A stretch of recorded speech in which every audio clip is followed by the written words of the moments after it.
Special thanks to Horizon Therapeutics for sponsoring the Special Fathers Network Dad to Dad podcast, working tirelessly to research, develop, and bring forward medicines for people living with rare and rheumatic diseases. Discover more about Horizon Therapeutics' mission at horizontherapeutics.com. We're very fortunate. Rosie's here with us. She can stand on 2 feet. She can be an effective member of our family. She brings happiness and joy to everyone she's around. So that is something we feel extremely, extremely thankful for. That's our guest this week, Ian Todd, a financial services specialist and father of 2 children, including Rosie, who was injured shortly after birth as the result of bacterial meningitis and has critical visual impairment. We'll hear Ian and Rosie's story and more on this Special Fathers Network Dad to Dad podcast. Here now is our host, David Hirsch. Hi, and thanks for listening to the Dad to Dad podcast, Fathers Mentoring Fathers of Children with Special Needs, presented by the Special Fathers Network. The Special Fathers Network is a dad-to-dad mentoring program for fathers raising children with special needs. Through our personalized matching process, new fathers with special needs children connect with mentor fathers in a similar situation. It's a great way for dads to support dads. To find out more, go to 21stcenturydads.org. And if you're a dad looking for help or would like to offer help, we'd be honored to have you join our closed Facebook group. Please go to facebook.com/groups and search Dad to Dad. And now let's listen to this conversation between David Hirsch and Ian Todd. I'm thrilled to be talking today with my friend Ian Todd of Baltimore, Maryland, the father of 2 young daughters and one of the original members of the Special Fathers Network First Mastermind Group. Ian, thank you for taking the time to do a podcast interview for the Special Fathers Network. Thank you. I am excited to be here. You and your wife, Erin, have been married for 10 years and are the proud parents of 2 daughters, Maple, 6, and Rosie, 4, who was injured as the result of bacterial meningitis shortly after birth and now has cortical visual impairment and global traumatic brain injury. Let's start with some background. Where did you grow up? Tell me something about your family. Thank you. So, a little bit about me. I am originally from the Northeast. I was born on the Upper West Side of Manhattan. As a young kid, my parents moved out to Chappaqua, crossed over the line into Connecticut. And so that is where I spent pretty much my entire childhood. Okay. And from what I remember, you have a younger brother. Yes. I've got a younger brother, 5 years younger than me, named Connor. He lives about 45 minutes away from me now, and I am very, very fortunate to call him a good friend. Excellent. So I'm sort of curious to know, what did your dad do for a living? So we were a pretty unique family. My parents, by trade, were musicians. And so my dad owned a successful jingle house. And so for those who don't know, a jingle house is a studio which actually writes a lot of music behind all of the ads you see. He had a thriving business for a very, very long period of time. My mom was a jack of all trades and was a voice coach, has a master's in organizational psychology from Columbia. Music was a big thing in our house. We were allowed to pursue music in the idea that it was fun and it was a hobby, but to try to pursue it as a career was something that my parents were not very encouraging of. Okay. That does sound rather unique. So I'm sort of curious to know, how would you describe your relationship with your dad? Oh, man. Me and my dad talk. I think that living in Baltimore now for the better part of 20 years, I certainly do not live close. I think that's something we both kind of struggle with a little bit. But every once in a while, we like to pick up the phone and catch up. And it's always good when Pop comes through to see the kids. Excellent.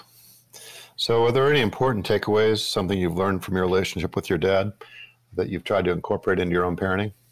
I've learned a lot that really at the end of the day, everybody's human and that love really conquers all. So I feel very, very lucky that both my parents are alive and that everybody's in good health. Anything else you'd like to say about your relationship with your dad? The passion for being creative and just keeping music in your life, regardless of, what you do. I think actually the arts at large are frankly in danger. And so I like to actually look at my dad and think that he's continued to persist where it's become very, very challenging at times. Okay. So I'm thinking about other father influencers, and I'm wondering what, if any, relationship you had with your grandfathers, first on your dad's side. Yeah. So on my dad's side, there was Pop. And so it was Nan and Pop. And so I spent a lot of time with them as a little kid. They had a farm, and it was very much life in the country. And so it was a great way to step away from kind of the hustle and bustle of New York, and then really actually get to experience nature. And so I did a lot of hiking, a lot of fishing. He taught me lots of, kind of the basic X and O's of actually what it meant to be an adventurous little boy. So how old were you when your grandfather passed away? It was actually last year. I was very fortunate to have both of actually my paternal grandparents for really, frankly, my entire childhood and a lot of actually my adult life. And so they've always been a consistent presence. And, to tell you the truth, it's something that I've really only picked up on in the last couple of years. And in lots of reflection, I'm just realizing how mission critical grandparents were to what actually I went through. And then also as I look at actually my own children. Yeah, well, point well made. That's one of the things we have in common, is that I was very close to both my grandfathers, but particularly close to my maternal grandfather, and very fortunate to have him in my life until my mid to late 30s. And they both lived into their 90s, early 90s. So it is a blessing. And you don't know that so much at the time, but, maybe like a lot of things, once you look backwards, you can put that into perspective, like you were saying. Yeah. I never met my maternal grandfather. And it's something I think about often because, frankly, I think in terms of kind of genetic trait, I take actually after him. So I think a lot about that, just in terms of actually my own self kind of evolution. So I'm thinking about other father figures, and I'm wondering if there's anybody else that comes to mind. Yeah, so my father-in-law has played an extremely large role in my life. And it was really interesting because in a very short period of time while I was in college, I got basically turned around and introduced to people who have really, really made a lasting impact in actually my life. And so Chip, or actually Pop, he's rock. He is also a survivor of lymphoma, which is something you don't really hear about a lot. We're really lucky to have him, and I'll probably be talking about him a little bit more. Well, thank God for Pop and the role that father-in-laws play in our lives. Yeah. My recollection was that you got a BA in Business Administration and Finance from Loyola University of Maryland. Yep. And then you started your career at Morgan Stanley, went to work at Brown Advisory, and are now at SS&C Advent. Yes. And I'm wondering, what is it that you do for a career? So I basically run the back office and middle office gauntlet of any financial services organization. And so it is a lot about process, workflow, accountability. I practice that from a very technical angle where we're talking about computers and databases and programs and writing scripts and making sure things are able to validate using really the power of code. Well, that's one step beyond my comprehension, so we'll just move on. Oh, it's fine, because really the key thing to keep in mind is that all the money in finance is in the front office. But nobody told me that. And so I somehow ended up in actually the back and middle office. But I've been really lucky to become a subject matter expert in the stuff. Excellent. So I'm sort of curious to know, how did you and Erin meet? College for me was a really, really interesting period of time. The day I got dropped off at college was the day that my parents and my brother were standing in my dorm room and I was unpacking. And it was explained to me that when I came home, my dad was no longer going to be there and that we as a family were about to go through an incredible change. It was something that did not come as a shock. There were lots of indicators, but boy, oh boy, did that really send me on a journey where, frankly, I went to college and I really did not ever return home. Ultimately, what ended up happening was that I realized I could get an internship and just live in actually Baltimore on campus at Loyola over the course of the summers, and I could take classes at night. So this was a great way for me not only to get experience actually in a back office, but also try to get ahead. And there was also a discount on it. And so everything about it just actually made a ton of sense. And so I remember the summer after my sophomore year of college, I was walking into like a finance 103 class, and Loyola was a pretty small school. And so as I walked in, I quickly scanned the room and I knew most of everybody, but there she was. And I knew that she didn't go to Loyola. So I went and I sat next to her, and pretty much I think actually the rest is all history. So did she notice you or you noticed her? Oh, I noticed her immediately. She also recalled that I was very loud and obnoxious when I entered 5 minutes late.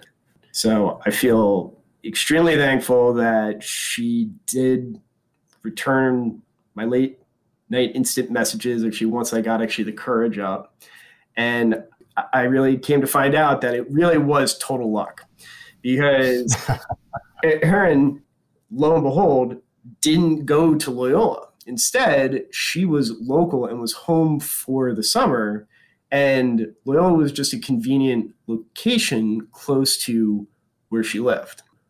She's extremely smart. She's much smarter than me. I'm very, very, very lucky to have actually married someone so intelligent. And she has proceeded to just create an incredible career and family. And so she is a partner and a CPA at Cohn Resnick. Yeah, well, I think that's another thing we have in common. We both married up. My wife and I met when we were in high school, actually. She was the valedictorian of our high school class, straight A's at Notre Dame, University of Chicago Business School, And, not just being a smart person, but, a great wife, a great mom, and, just a good life partner. So great to hear that about you and Erin as well. Yeah.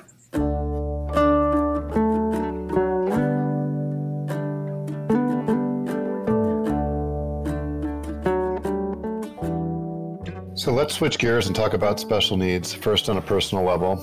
And I'm wondering, prior to Rosie's situation or diagnosis, did you or Erin have any exposure to the world of special needs? Not really. It was something that we knew about. As a kid, I had a pretty severe stutter, and so I spent a lot more time in scenarios where there were other children with special needs, but it was never something that was very present in our lives. Okay. So what is Rosie's diagnosis and how did it come about? So Rosie's diagnosis is one that is evolving.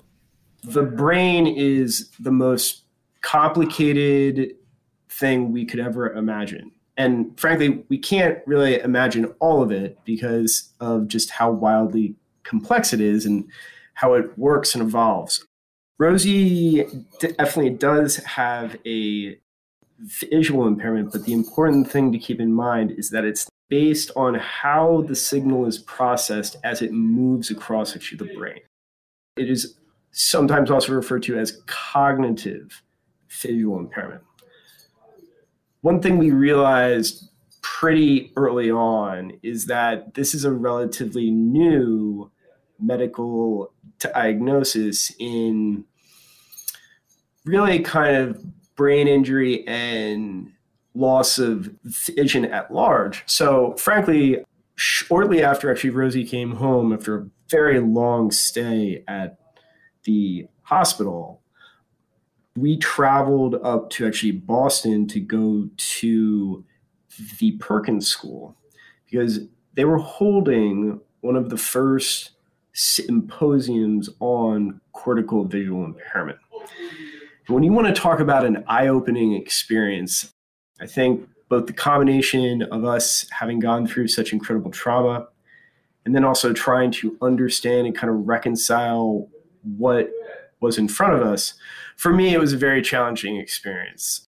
But we were extremely lucky throughout all of this because Erin's parents have just really stepped up.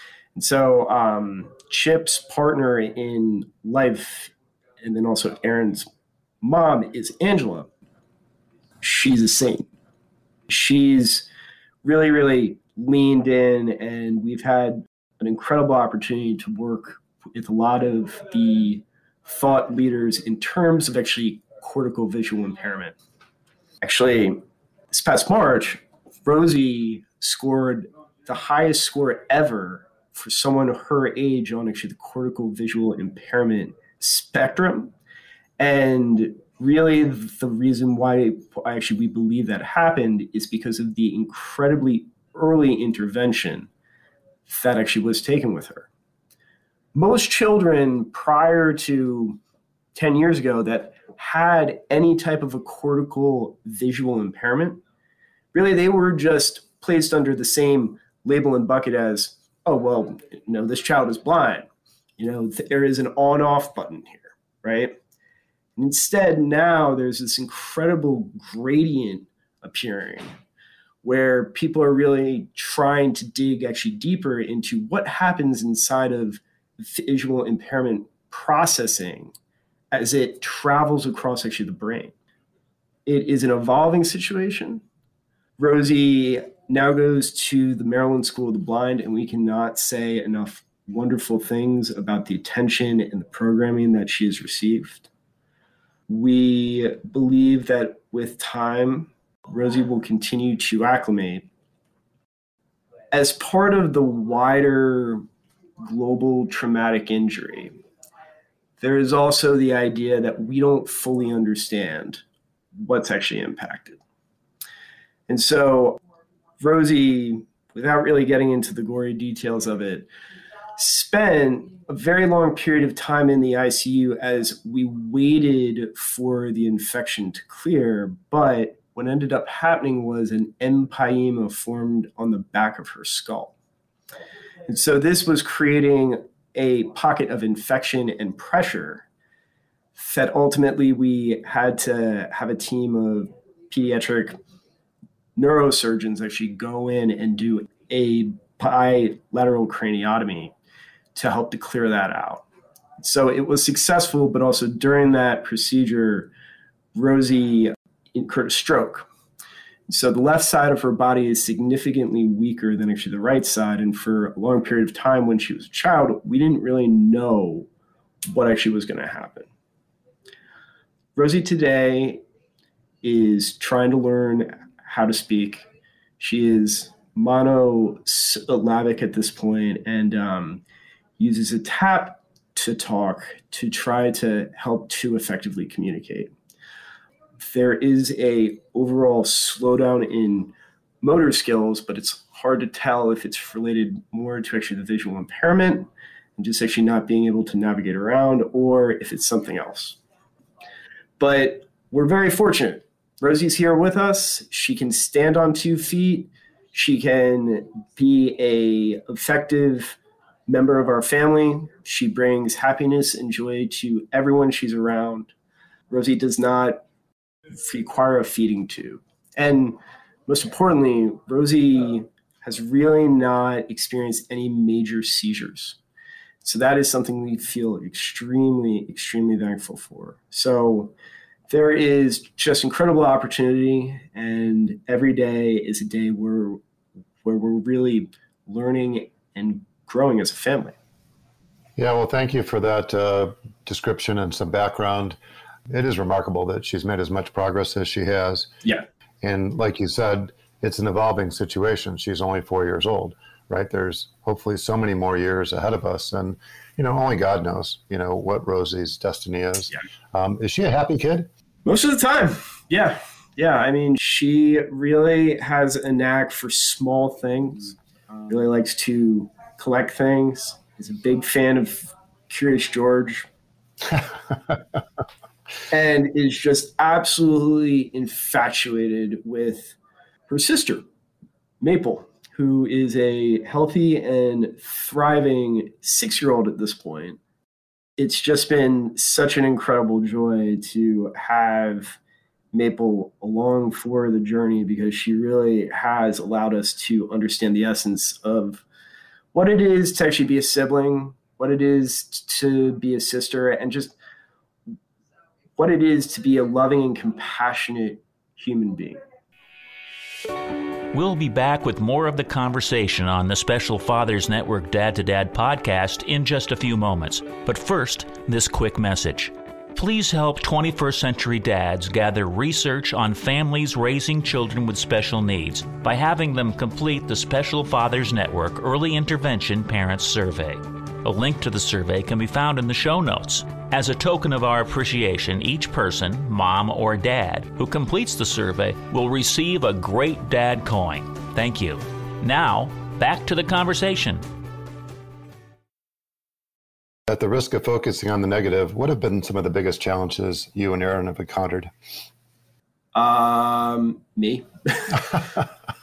I think that this was a wildly challenging scenario. No parent wants to be up against this.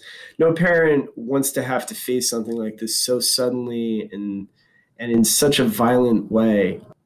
It just completely threw me off my rocker. And for my wife, it was very challenging, but she had the support and the companionship of her parents who lived close by in proximity. And, frankly, Erin and her mom are very close. And also, with her dad. So she had a foundation that really allowed her to rest on the fundamentals of what she had learned as a child. And I really, unfortunately, missed that mark. And I put that on myself because for me, Rosemary was supposed to be the capstone piece of our family. We were, in our mid-30s, and I thought, okay, we've had one kid, had one house, had one dog, and now we're upgrading to our next house, and now we're going to have our second child, we're going to have 2 kids, and then this is going to be our family, and we're going to take it, and we're going to run with it. And for me, to have that capstone ripped away from me, and to really kind of have the entire saga of my journey kind of laid in front of me as I really, really reconciled with what was our new normal, I just fell apart. And it was very hard for me because as much as people tried to reach out, I'd really been, living in a world and a pattern since the day I had been dropped off at college. I was trying to find my own way now, and I wanted to do it my way, and I was going to have a career and a family. So Erin and I, did not see eye to eye at first. It was an extremely frightening period of time. And frankly, I really was not thinking about it clearly at all. And I struggled. And as a result, our marriage, our relationship, I think even our relationship with our children and our parents and our in-laws, it all suffered. And, I had to do a journey.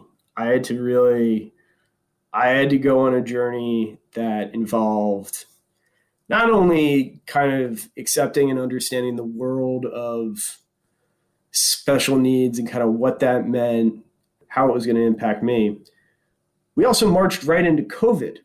So Rosie was about a year old when COVID hit.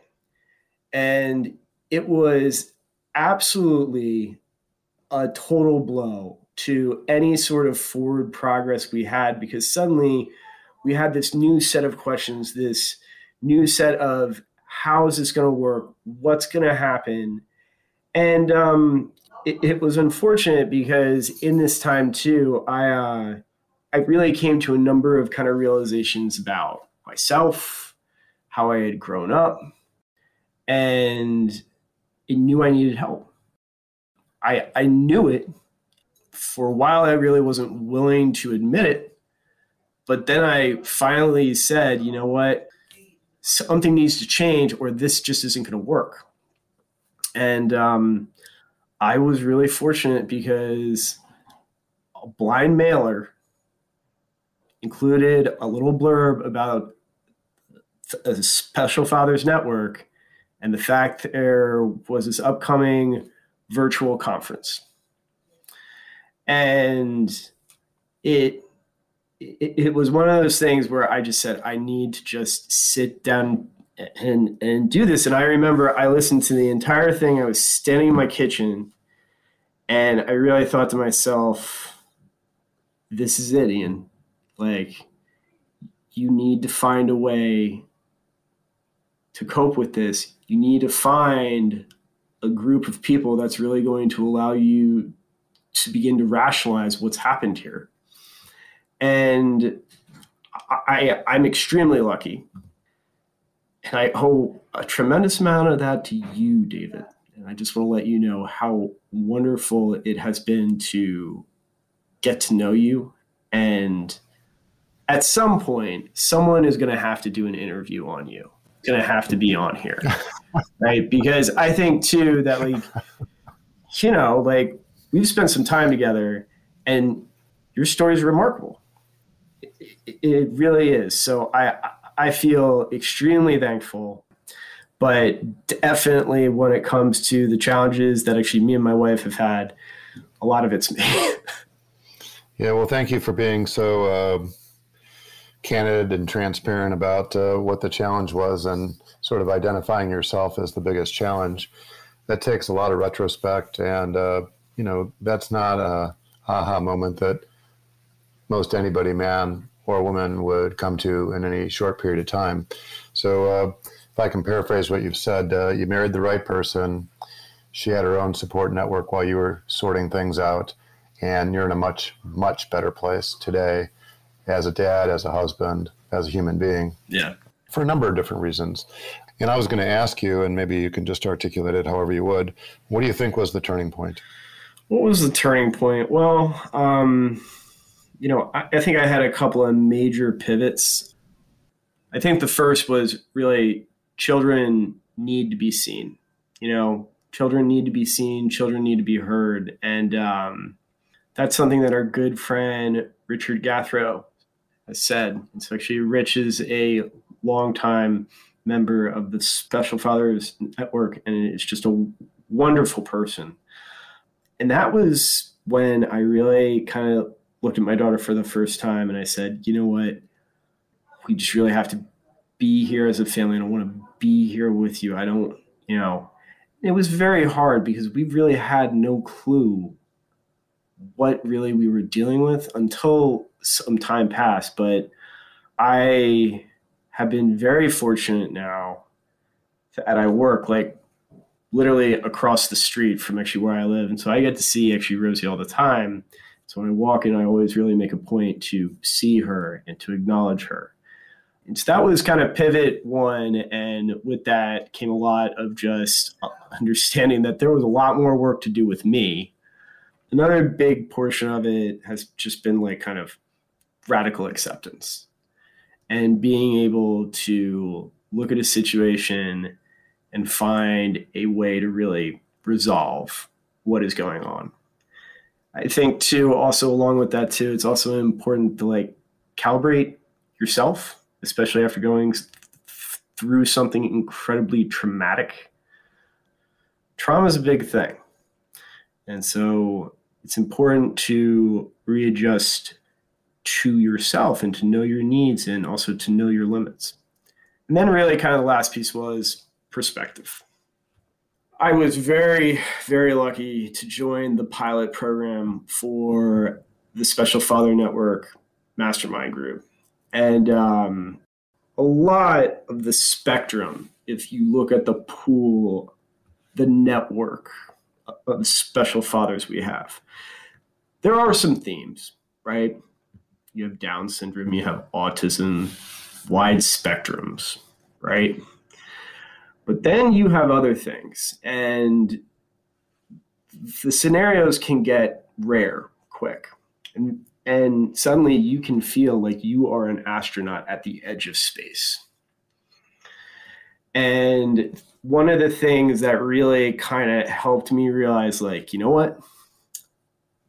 We're just going to have to do this. Like, we're going to have to do this and we are going to be okay, was to meet a couple of those other astronauts and to really, really see and experience scenarios and situations with special need children that make you eat humble pie, that really make you like leave the call and like go and kiss your kids and just really be thankful.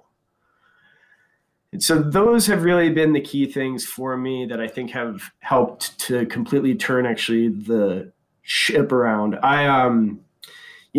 Throughout all of this, we've also maintained professional careers, right? And so Erin made partner in actually the last year, wildly proud of her, but it did not come without a lot of sweat.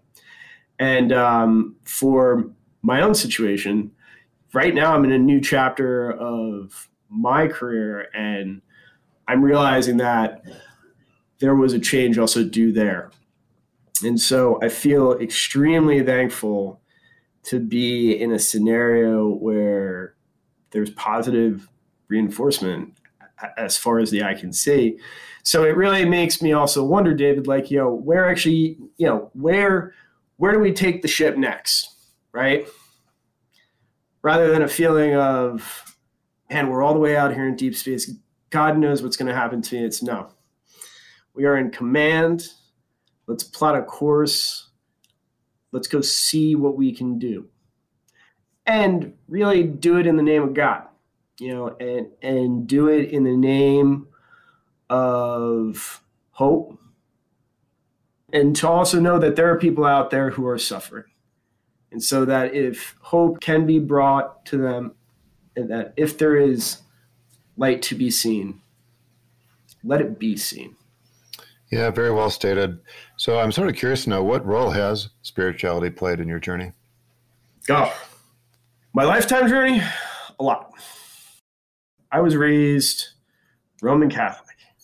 My mom is one of 4 children, the youngest of 3 daughters, and their parents were 100% Irish, and their parents had come off of the boat, and everybody lived in Bayside, Queens, and went to Roman Catholic Church. And so that was very much the way that I grew up in kind of the mid to late 90s. And it was apparent, the Roman Catholic Church was a changing place. And it, became even more so as I actually got into college and I went to a Jesuit college. God has always played an important role in my life. Am I a practicing Catholic today? Am I going to church every Sunday? No. Did God and I have a major falling out as I watched, my world collapse in front of me? Yes. And it was probably one of the harder parts of it, if I really do think about it, because I think to live a life of faith and then to really be adamantly in belief that's over was very painful. But over time, I've really come to understand a lot more about what my relationship with faith means. And it's something that I hope to continue to grow over a longer period of time. Yeah, well, thanks for sharing. Would you say it was a crisis of faith that you had, that you were going through, or that you've been through? Yeah, I mean, it was gone. I had closed my heart, and it was scary. It was scary. Yeah, well, you've been through a lot. Again, thank you. So I'm thinking about advice now, and I'm wondering what type of advice would you offer a young dad who finds himself sort of in uncharted waters like you had described? I think about this. I think about the fact that our situation was so traumatic that it went from 0 to 1,000 in what seemed to be the blink of an eye. First and foremost, if you're that dad and you're somehow listening to this, you need to get all the help you can, and you should not stop asking for help. And you should really, really consider taking a strong look at whatever you're doing in your life at this moment and really just hit pause. One of the craziest things we did was we thought it would be good to go back to work. I guess that's great if you're working in an environment where you really feel valued, but that wasn't the case for me, and it really played with me in a terrible way. Granted, we needed, the money to survive from a fiscal point of view, but only now am I really understanding like how serious that was. And I know that a lot of people aren't able to do that, but I would ask for as much help as you possibly could, just to even afford you the opportunity to take a couple of weeks off. It's tough because, people think about traumatic situations, traumatic events, and it's like, what happens actually once it's over? And very often there are these legacy stories which go on for long periods of time, especially with people who experience PTSD. And so I had severe PTSD and went through a series of programs to try to help with that. And then in the process found other trauma. So first and foremost, to anybody going through an extremely traumatic, sudden incident, pause and take stock. Do not pretend that you can just lower your shoulder and just kind of grin and bear it. I would say that for just kind of a wider group of special fathers, and I think this applies to, pretty much everybody, the disappointment, the reconciliation, the coming to an understanding, people experience it every single different way. Your experience is going to be different than every other special father. And for those who really have a tough time with it, have a tough time accepting that this may be your new reality, keep hope in your heart. Do not check out. Do not give yourself the opportunity to just tune out. Because not only will you miss out, you'll create a lasting impact on your child's life. So keep hope in your heart. That's great advice. So why have you agreed to be a mentor father as part of the Special Fathers Network? Because I believe that there's a mental health crisis in this country. I believe that men don't speak up. And I think that this is something that, is probably a global issue. Men need help the same way that women need help. And, when we think about the idea that we want to live in a world where there is equality, there needs to be an open and honest conversation about what it is to be a man, what it is to have to deal with the emotions of being a man, and then also how to really frame that and reference that when you have to step up to the plate and be a father of a child with special needs. Yeah, very well stated. Is there anything else you'd like to say before we wrap up? want to give a shout out to all the guys in the Mastermind Group. We originally began as a squad of 9. And so this was about a year ago. Masterminds is without a doubt a great framework and has been shockingly effective for a group of dads who really want to focus on trying to talk about what it means to excel at being a father in a unique situation. And, David, I'm going to say it again. You are an extremely special person to have created such an incredible network over a very short period of time with, frankly, not a ton of resources. and you've done it out of really the most pure essence of your heart. And I'm so happy and thankful to be along for actually the journey. We have a wonderful network of people.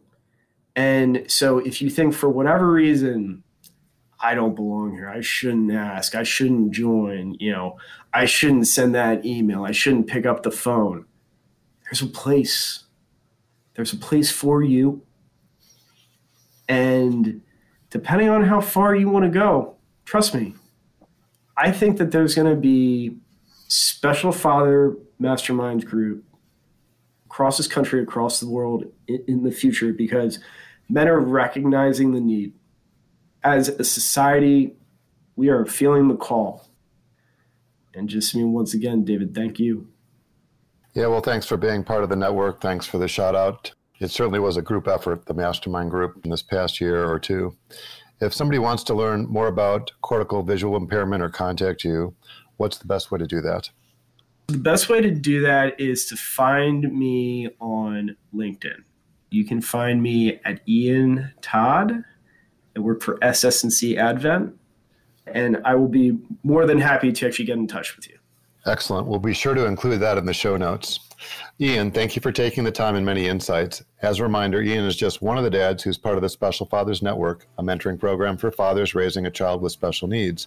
If you'd like to be a mentor father or are seeking advice from a mentor father with a similar situation to your own, please go to 21stcenturydads.org. Thank you for listening to the latest episode of the Special Fathers Network Dad to Dad podcast. I hope you enjoyed the conversation as much as I did. As you probably know, the 21st Century Dads Foundation is a 501c3 not-for-profit organization, which means we need your help to keep our content free to all concerned. Would you please consider making a tax-deductible contribution? I would really appreciate your support.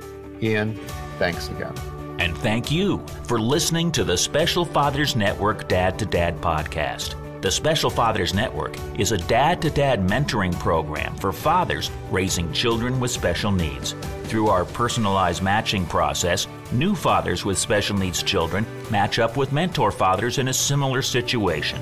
It's a great way for dads to support other dads. To find out more, go to 21stcenturydads.org. And if you're a dad looking for help or would like to offer help, we would be honored to have you join our closed Facebook group. Please go to facebook.com/groups and search Dad to Dad. Lastly, we're always looking to share interesting stories. If you'd like to share your story or know of a compelling story, please send an email to david@21stcenturydads.org. The Special Fathers Network Dad to Dad podcast was produced by me, Tom Couch. Thanks again to Horizon Therapeutics, who believe that science and compassion must work together to transform lives. That's why they work tirelessly to research, develop, and bring forward medicines for people living with rare and rheumatic diseases. Discover more about Horizon Therapeutics at horizontherapeutics.com.